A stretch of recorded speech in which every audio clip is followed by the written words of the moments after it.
Riots, arson attacks on public and private property, and above all, terrorism. Shooting at civilians, firing on armed forces and police are things no country would tolerate.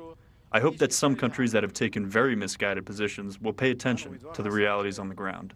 Look, one death is too much, but I hear much lower numbers and then I hear much higher numbers, but I say save their names because they'll pay a very big price.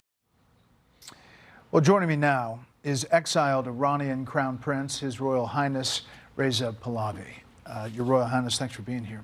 Thank you. You are in contact with people on the ground inside Iran?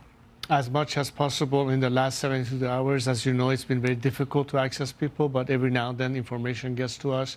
I was able the night before last to have a FaceTime moment with a few of the people who came right off the street to tell us how the situation was on the ground. I mean, awe and admiration in the courage that they have displayed. But the sad news is that we had more casualties in the last 2 days, 4 times the number of people who were dead as a result of the 9/11 terrorist attack. We're trying to get our head around that. What is the number? That about 12,000 plus. 12,000 plus. That's what we get so far. It might be more, but that's the minimum number that we know so far have been killed by the regime. This is not arrested. This is killed. We are talking about using military weapons, AK-47s, armored trucks to shoot to kill unarmed protesters.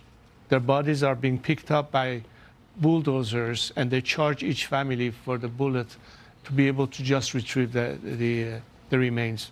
It's abhorrent what's happening. Obviously, we have no way to verify that independently. We've had reports of 3,000, 4,000 plus. The president's talked about thousands. And he said that it's crossing this red line, and he's going to make a decision. You've been on record before opposing U.S. military intervention in Iran. Are your views different today? Brett, when you have civilians being murdered, massacred in a war that is waged against them by their own government, when the regime orders troops to fire on unarmed crowds, defenseless people, the only way they have a chance to have an equal playing field to overcome this regime is when they cannot neutralize this repressive force. Some additional help is needed. I don't look this as an aggression to a country. I'm talking about helping a nation liberate itself by giving them assistance that cannot otherwise obtain on their own.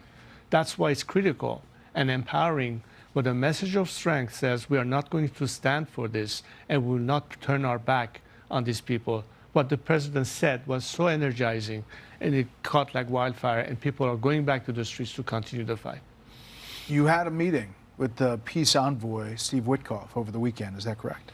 Well, I'm not going to discuss the people we are in touch with out of respect for the administration. These are sensitive moments. But what I can tell you is that what the president has said has been extremely energizing to the people. The Iranian people count on this president to follow through on his promise that he made. And this is something that will keep them hopeful that this time they're not going to be thrown under the bus as they have before. So getting from point A, where we are, to point B, if the regime, as some people suggest, collapses and the protesters have this moment, what is the model for success? What is the country that you have in mind, or your other protesters have in mind, the model for success?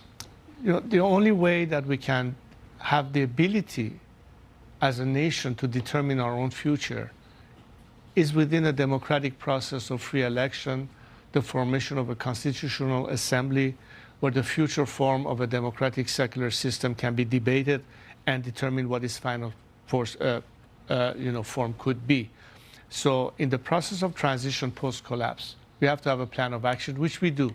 Have a comprehensive plan that addresses what needs to happen during that transition, how are we going to manage that process, what is the responsibility of an interim government to set the stage for that, and at the end, let the Iranian people, in complete transparency, debate what it is that ultimately they would like to opt for. But you yourself haven't been there since 1978, is that correct?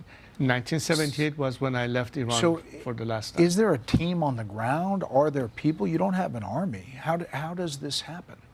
It's a combination of people who are inside Iran right now that are members of civil society. There are lawyers, experts, economists, university people. We're talking about a very strong polity that despite this regime have been able to survive all these years, and they need to step in to fill the void.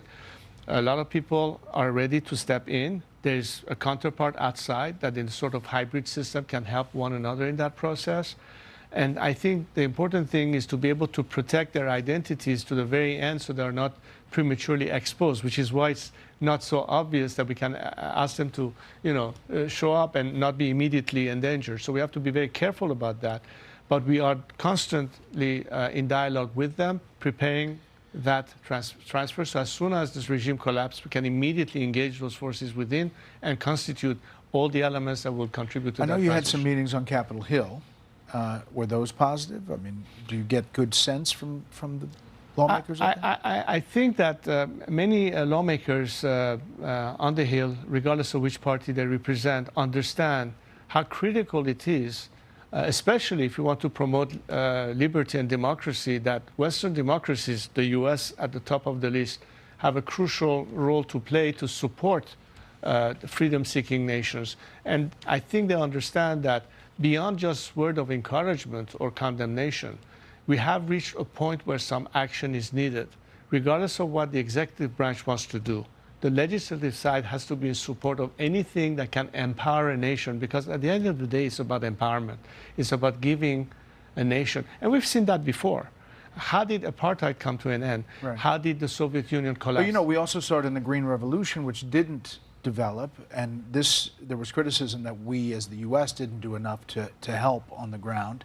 2009. It is true. Do you think this is the tipping point? It is very different. This is the moment. It is very different, Brett, because the demand now is not just economic hardship or shortcomings or lack of liberalization. We have come to the point where people are just fed up with this regime. They are saying death to the dictator. They want to liberate themselves. And their demand for freedom is met with the most brutal reaction by a regime that is waging war on its own citizens. How else can we liberate ourselves when there's such degree of pressure without having, at some point, an element of backing and support from free nations that stand on the right side of history? Do not throw us under the bus by trying to negotiate or appease a regime that for 47 years has brutalized our nation. Well, it's interesting to hear the president talk, and we'll see what the actions are or are not in coming days.